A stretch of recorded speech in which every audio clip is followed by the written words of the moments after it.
Salut tout le monde. Là je suis actuellement au Campervan, le rassemblement de tout ce qui concerne la van life. Je suis, c'est sur Angers, à Brissac plus exactement. Voilà, donc comme vous pouvez voir, je reprends du recul, j'avance un peu dans le champ pour avoir une vue derrière sur l'ensemble des vannes. Donc je suis là, donc je reste que la journée. C'est un rassemblement sur 3 jours. Et il y a tout, il y a van, fourgon. Hein, il y a du 4x4 au plus routier, il y a les vannes aménagées par des particuliers et les vannes aménagées par des constructeurs sur tout type de porteurs. Voilà, donc il y a des vieux, des anciens, des récents, des modernes, des pas modernes. Il y a même des remorques très innovantes que j'ai mis un peu en image. Et ça, c'est vraiment le point particulier qui m'a plu, quoi. C'est les remorques, parce qu'il y a de la grande idée et c'est pas si mal au niveau praticité. Et j'ai un coup de cœur, et ça, je vous en parle tout à l'heure. Voilà, donc c'est le Campervan. Voilà, c'est la première fois que j'y vais. J'avais pas fait ça avant. C'était super intéressant. Je suis resté qu'une journée. Je pense que pour ceux qui ont un van, y rester 2 jours, c'est bien. Ça permet de pouvoir avoir un échange correct avec les constructeurs, enfin avec tous ceux qui sont acteurs dans ce rassemblement, et bah, c'est chouette. Et puis c'est le monde du van, c'est le monde du voyage surtout. Hein, c'est pas que le van, c'est le voyage avec un véhicule. Et il y a franchement des gens qui ont des sacrées idées. Allez, on y va.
Alors, c'est quoi le Campervan?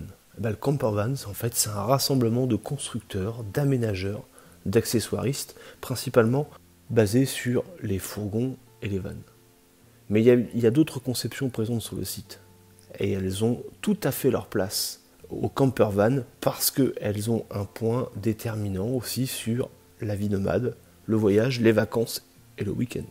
Le Campervan, c'est un événement sur 3 jours, 120 exposants, entre 8000 et 10 000 visiteurs, un échange entre passionnés, les grandes marques autour de la van life, mais c'est aussi les petits indépendants, ceux qui ont une petite structure. Et croyez-moi, ils apportent aussi leurs grandes idées. C'est un moment convivial avec restauration et concert le week-end, un espace occasion, ah oui, parce qu'il y en a certains qui viennent pour vendre leur véhicule, un village van life, qui est un endroit où vous pouvez rencontrer en fait des personnes qui vivent à l'année dans leur van ou une grosse partie de leur temps, et ça permet d'avoir un échange sur leur expérience en fait, tout simplement. Alors les points forts pour moi au Campervan, déjà on peut dormir sur place, donc toutes les personnes équipées d'un véhicule aménagé peuvent échanger entre eux, 1000 personnes qui peuvent interagir entre eux et partager leur passion, donc c'est quand même énorme. Pouvoir avoir un échange entre particuliers et pros avec un état d'esprit plutôt convivial, ça j'ai trouvé ça bien, et pour moi c'est un point fort, de partager des idées entre particuliers, et oui, hein, d'être au courant des dernières nouveautés, bah oui, parce qu'on n'est pas forcément au courant de tout, de passer un week-end entre passionnés, forcément, et de pouvoir permettre aux indépendants d'exposer leurs idées et leurs concepts. Parce que croyez-moi, il n'y a pas que les grands qui ont des bonnes idées, il y a aussi les petits. Et ils ont tout autant leur place au campervan. Je vais vous parler du concept teardrop, ces fameuses remorques aménagées, équipées. Eh bien, j'en ai vu pas mal, et il y a des constructeurs plus importants, et après il y a des petits indépendants qui ont apporté aussi de très très bonnes idées. Et je trouve que le concept est vraiment intéressant. C'est un autre mode de vie nomade, un autre mode de vie vacances, mais ça peut apporter vraiment un aspect positif. Et donc du coup, il y a plein d'idées qui sont très intéressantes.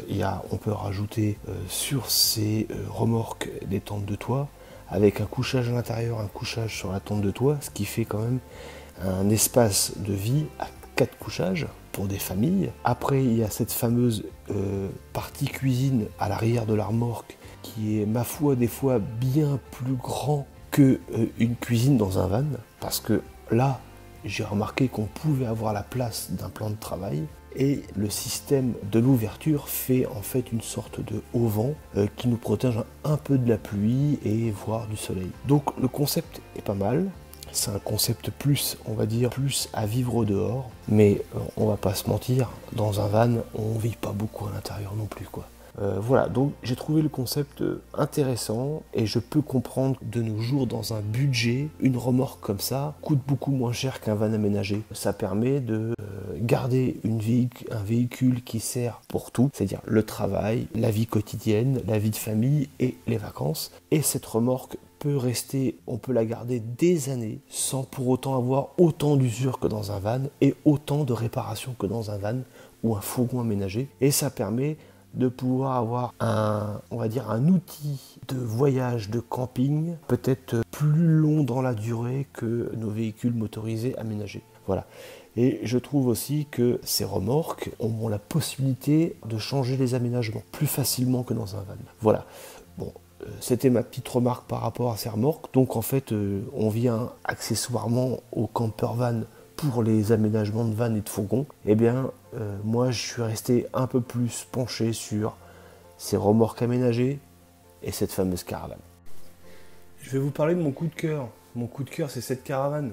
Cette caravane un peu effet rétro, une caravane neuve mais un peu rétro, avec son ton bicouleur, un peu, ça rappelle les combis Volkswagen les premiers, et aussi le fait qu'elle ait des portes. Ces 2 portes d'entrée s'ouvrent comme les combis Volkswagen.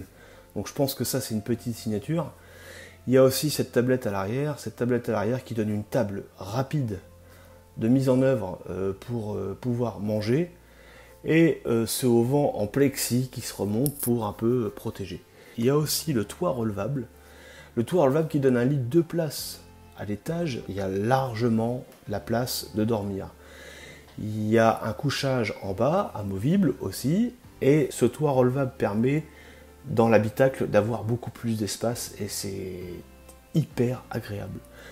J'ai trouvé cette caravane vraiment bien pensée, bien conçue. Il y a l'espace salle de bain avec ses vitres fumées qui se remontent pour faire une cloison séparatrice. Et il y a l'espace cuisine à l'intérieur où il y a assez de place avec un plan de travail de façon à faire la cuisine plus correctement. Voilà. Donc dans son contexte, cette caravane, moi je suis resté un peu scotché. C'est l'aménagement qui m'a le plus marqué dans la globalité de campervan. Je sais pas pourquoi, pourtant les caravanes je ne regarde pas, mais je trouve qu'elle est super bien étudiée. Enfin voilà, ça a été mon coup de cœur pour cette édition campervan.